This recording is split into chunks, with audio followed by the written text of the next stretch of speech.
Hello, Sibo community. How's it going? It's been a long time since I've given an update. I personally was very traumatized by Jake Picker's death. That I'll list in another video. I think everybody within the Sibo community probably feels the same way I do, scared as hell. Many of you might feel a little bit like myself, where we've been struggling with this on and off, me probably 6 years. 2 years, it impacted me so much that I am on good old Creon, and the EPI, or the endocrine pancreatic insufficiency, was enough to justify that the doctors needed to do something. I have gained about 8 pounds on this past year. I've been on it for now about close to about 18 months, maybe 20.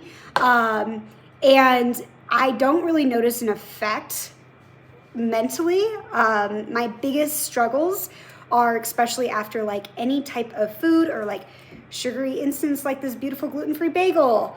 I could barely talk, walk, and I am like drunk. I would love for that to be kicked out, but I have not had a solution. So this summer, this spring, before the pregnancy this summer, which I am due to be pregnant in 2 months within my IVF schedule, probably even closer to about a month. And so I decided to, especially after Jake's passing away, to get my butt into some more practice of trying to beat Sibo permanently, and doing so with riflaximin and metronidazole and bismuth. It is not going well. Today is my first day on metronidazole. I've been on riflaximin for 7 days. That noticed really not a huge lot of difference. I did take a stool sample before going into the medications, and that stool sample was positive for E. coli SPP.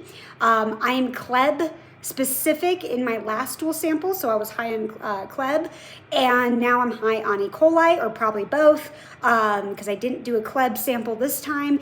And I blow hydrogen. I also blow methane in terms of my breath test, and I am definitely H2s.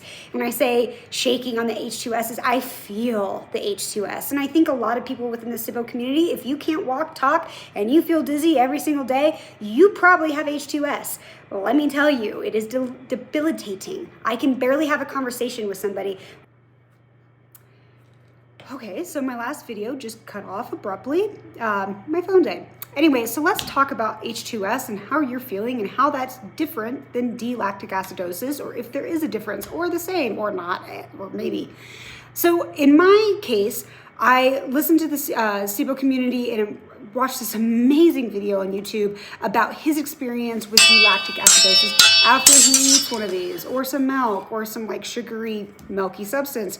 And he says he feels drunk or dizzy. I would agree with that. However, sometimes I'm seeing those symptoms even with a small piece of turkey or anything else. And so what I'm referencing here is, what is the difference between sulfur-based foods and sugary foods, or is there a correlation or not? And what does hydrogen sulfide feel that's maybe D-lactose different? That exchange, still don't have some answers. I do know that if I cannot digest something, it's not just bloating in the morning and terrible pain, it's physically, I can't walk. Like I am walking on a roller coaster or a teeter-totter and the whole room is spinning.